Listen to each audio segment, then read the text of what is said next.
फरमाते हैं कि मैं ना मजदूर लेने गया, बगदाद के चौक में मजदूर बैठे होते थे, तो मेरी उन मजदूरों में से ना एक नौजवान बच्चे पे नजर पड़ी। बड़ा कमजोर सा वजूद था, लेकिन चेहरे पर इबादत का निशान था। माथा बताता था कि नमाज का बड़ा ख्याल रखता है। मैं उसके करीब गया। चेहरे भी बड़ा कुछ बताते हैं ना, चेहरों में भी बड़ी रानाई होती है। फरमाते मैं करीब गया, मैंने उसको कहा बेटे मजदूरी करोगे? तो कहने लगा मजदूरों में बैठा हूं तो हुजूर मजदूरी के लिए ही तो बैठा हूं। तो मैंने कहा कि चलो फिर। कहने लगा नहीं मेरी कुछ शर्तें। मैंने कहा बताओ? कहने लगा पहली शर्त यह है कि लोग 4 दिनार दिहाड़ी लेते हैं, मैं 3 दिनार लूंगा। मैंने कहा यार बे तो बड़ी बेहतरीन है, बाकी भी इस तरह की रख ले। उसने कहा हुजूर दूसरी शर्त यह है कि मैं आपकी मुकम्मल बात मानूंगा, लेकिन जब अजान हो जाएगी फिर आपकी नहीं सुनूंगा।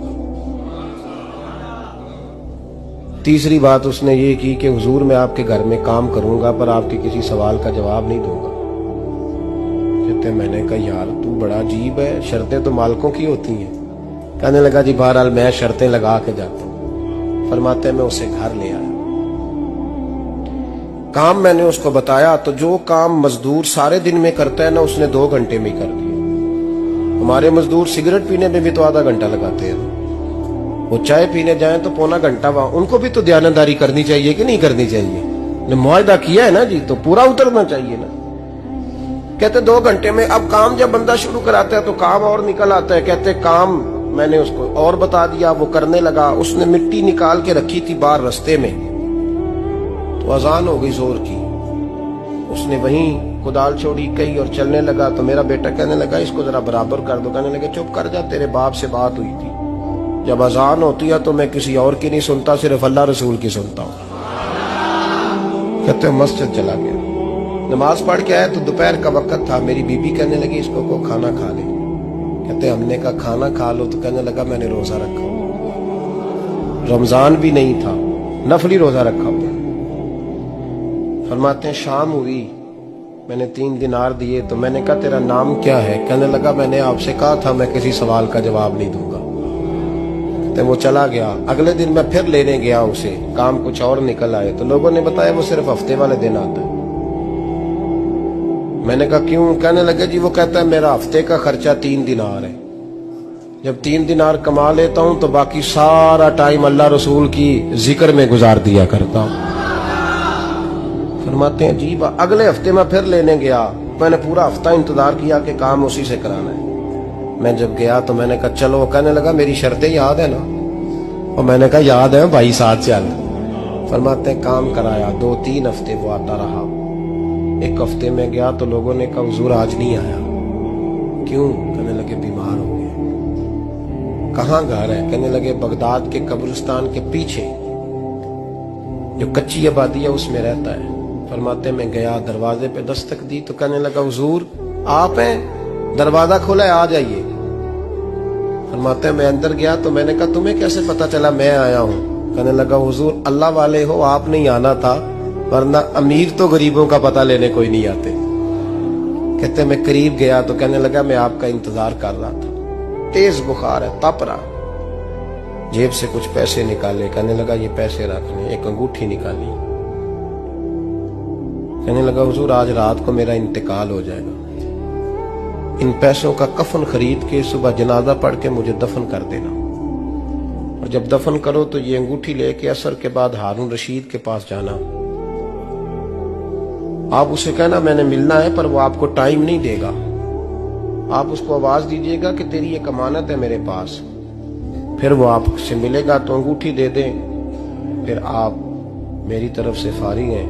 हजरत फरमाने लगे तेरा नाम? और कहने लगा हुजूर वक्त थोड़ा है,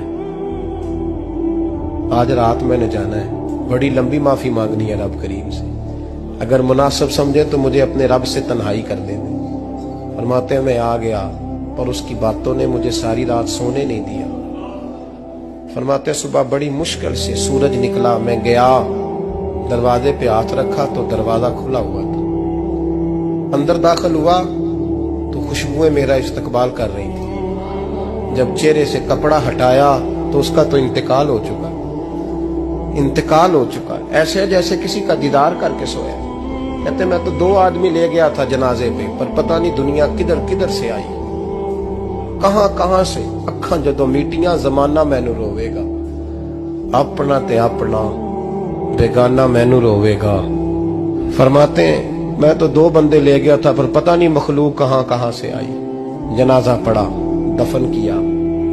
हारून रशीद के पास में असर के बाद गया, मैंने बुलाना चाहा पर बादशाह था, मेरी तरफ देखा ही नहीं। मैंने उसको कहा तेरी एक अमानत मेरे पास है। फरमाते हैं वो मुझे कोने पे ले गया, क्या बात है, कमरे में बुलाया, मैंने अंगूठी दी। हारून रशीद तो चीखे मारने लगा, कहने लगा अंगूठी वाला कहाँ है? मैंने कहा वो तो इंतकाल कर गया। कहने लगा मुझे कब्र पे ले चल। कहते मैं कब्र पे लाया तो वो लेट गया, तड़प के रोने लगा। मैंने कहा मेरा कलेजा फट जाएगा, ना उसने कुछ बताया ना तूने बताया, ये कौन था? तो हारून रशीद कहने लगा ये मेरा बेटा था। मैंने कहा तेरा बेटा और मजदूर? कहने लगा हुजूर ये हजरत दाऊद ताई के पास बैठा करता था, उनका मुरीद था, मुझे रोज कहता था अब्बा तूने बड़ी दुनिया इकट्ठी कर ली है, मरते वक्त तुझसे टांगे समेटी नहीं जाएंगी, इतना हिसाब नहीं तू दे सकेगा। मैं इसको समझा देता, इसकी अम्मा समझा देती। ये रोज हमें कहता छोड़ दो, आ जाओ अल्लाह रसूल की बारगाह में झुक जाएं। हम समझ। एक दिन ये चला गया, कहने लगा फिर तुम्हारा रास्ता और है और मेरा रास्ता और है। ये सोने की अंगूठी गलती से इसके पास रह गई, गलती से हीरे की अंगूठी चली गई। कहने लगा देखो मेरे बेटे ने आज वो भी वापस कर दी है।